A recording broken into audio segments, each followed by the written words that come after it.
Nest of the Nightingale, the quest begins. The forest greeted Elara with silence. It was not the silence of emptiness, but of watchfulness, the kind that pressed against the skin, making every step echo too loudly. Above her, branches knitted so tightly that only fragments of sunlight reached the ground, dappling it with shifting patterns. The air was damp, heavy with the scent of moss and earth. Elara kept walking, clutching her satchel. She forced herself to breathe evenly, reminding herself of the song she had heard. The nightingale is here. Somewhere in this vastness, it waits. Hours passed.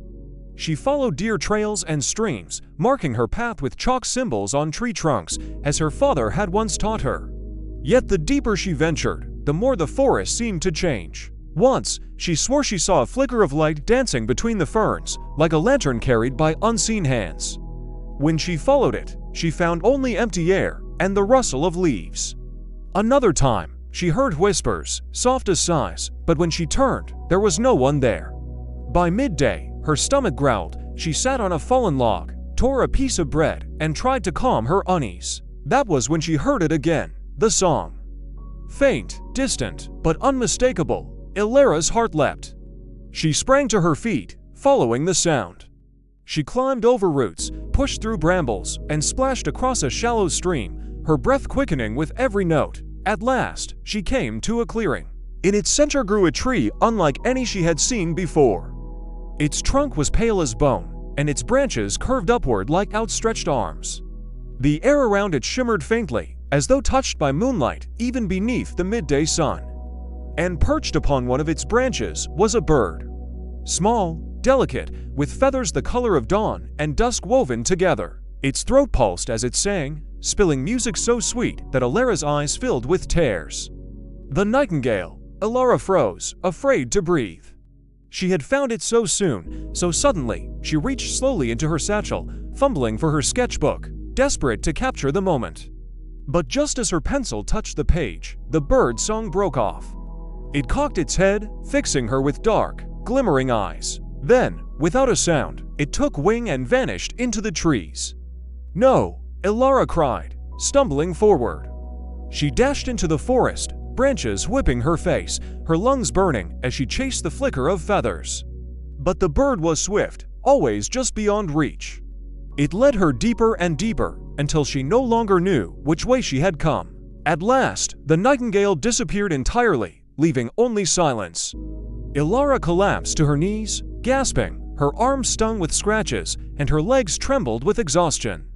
She looked around. The forest here was unfamiliar, darker, wilder. The chalk marks she had made were gone, as if the trees themselves had shifted to hide them. Panic rose in her chest. She was lost. Then, from the shadows, a voice spoke. "You should not have come here." Elara spun around. At the edge of the clearing stood a figure cloaked in leaves and bark, their face half hidden beneath a hood woven from ivy. Their eyes glowed faintly green, like moss lit from within. Elara's breath caught. Who are you?" The figure stepped closer, their voice neither harsh nor kind, but heavy with warning. "I am a guardian of this wood, and you, child, tread where mortals are not welcome. Would you like me to continue with Part 4, the Guardian's Test, where Elara learns she must prove herself before she can approach the Nightingale's nest?" "All right, let's move forward. This is Part 4, the Guardian's Test of Nest of the Nightingale." Nest of the Nightingale, the Guardian's Test. Elara's throat tightened as the cloaked figure drew nearer.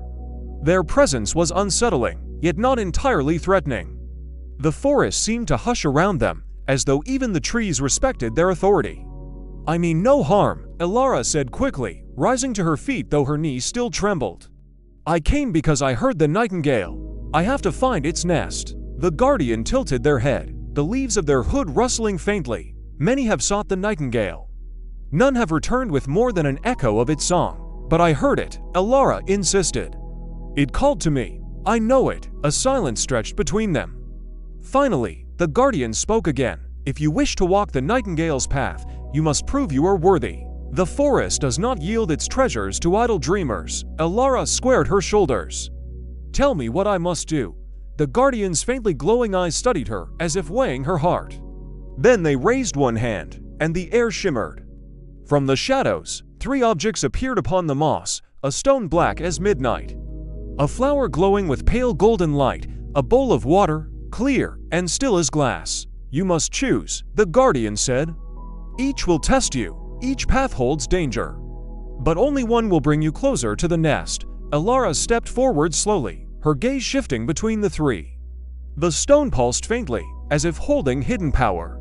The flower's glow was gentle, comforting, while the water reflected her face with uncanny clarity. Her mind raced. Which one? At last, she reached for the flower. The moment her fingers brushed its petals, the forest changed. The guardian and the other objects vanished. The ground beneath her became a narrow path lined with luminous blossoms, their light guiding her steps. Elara hesitated only a moment before following the trail.